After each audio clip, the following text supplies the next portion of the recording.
Bonjour, alors voici le tuto sur les valeurs relatives et absolues. Ça sera le dernier de cette série consacrée à Excel et ses commandes de base. Alors c'est vrai que les valeurs relatives et absolues font vraiment partie de commandes liées au mode mathématique puisqu'elles concernent autant les formules que les fonctions. J'ai changé de fichier et je me permettrai de vous le présenter à la fin de ce tutoriel. Alors voici donc ma démo par rapport aux valeurs relatives et absolues. Lorsque je veux calculer le prix acheté hors taxe sur cette feuille, parce que j'achète 5 articles à 150 francs l'article, c'est une formule absolument standard. Si je double-clique dessus, vous la voyez, ça correspond à A7 fois B7, rien de bien particulier. Mais lorsque je veux recopier tout ça, vous allez le faire vous en vous disant c'est très classique, mais un vrai débutant, vous savez, celui qui n'a jamais vu Excel, il n'y en a plus beaucoup à l'heure actuelle, hein. Mais ça m'est arrivé il y a quelques années où la personne me disait mais je ne peux pas recopier A7 fois B7 parce qu'en dessous ça ne va pas fonctionner. Et il est tout impressionné, le débutant en question, de voir qu'Excel s'est parfaitement adapté puisque automatiquement il a converti le A7 fois B7 en A8 fois B8.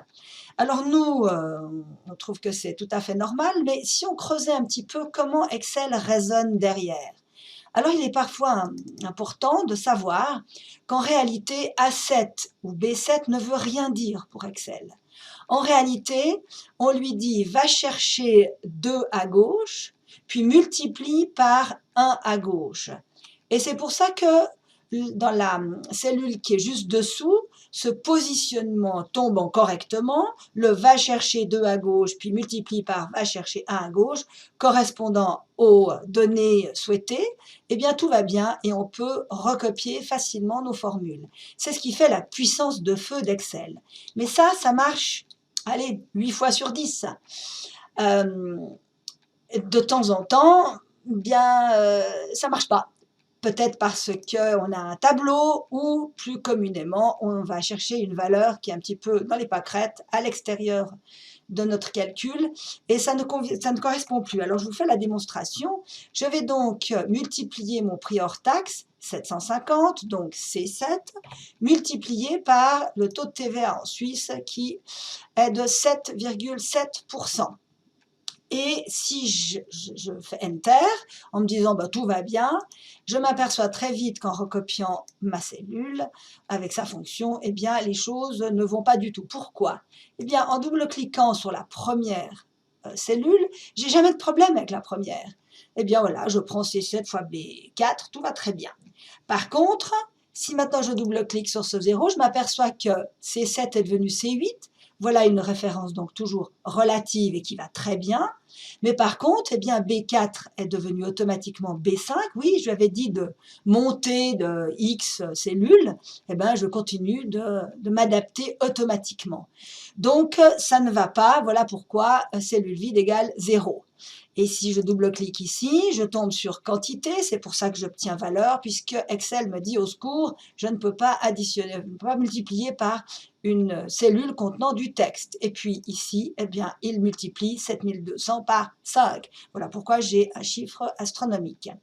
Alors, si je pouvais lui parler à Excel, comme dans les films où les robots sont intelligents et certains ont même du cœur, eh bien, j'aimerais lui dire reste absolument sur B4. Voilà pourquoi on l'appelle valeur absolue. Et vous avez vu ici en dessous, j'ai mis un petit dessin qui dit F4. Vous connaissez peut-être F4 qui répète la dernière opération. Si vous avez mis du gras dans une cellule, vous faites F4 sur une autre cellule, hop, il remet du gras. Mais dans le mode mathématique, quand on est à l'intérieur d'une cellule où il y a une formule ou une fonction, F4 a une autre fonction, celle de donner les valeurs absolues. Donc si je fais une fois F4, j'aurai un dollar qui signifie le blocage pour B et un dollar devant le 4. Et c'est un tourniquet. Si j'appuie de nouveau sur F4, je ne bloque que la ligne. Encore une fois, je ne bloque que la colonne. Et puis, je retourne en valeur relative. Donc, je vais bloquer des deux côtés et vous allez voir que le résultat va être nettement meilleur. En d'autres termes, il va juste être correct. Donc, si je double-clique pour voir un petit peu ce qui s'est passé, eh bien moi je descends, mais lui ne descend pas, il reste toujours coincé sur B4 et c'est exactement ce que je voulais. Maintenant, pourquoi y a-t-il 2 $? Alors, en fin de compte, les références peuvent être mixtes. Je pourrais n'avoir un dollar que bloquant la colonne ou que bloquant la ligne.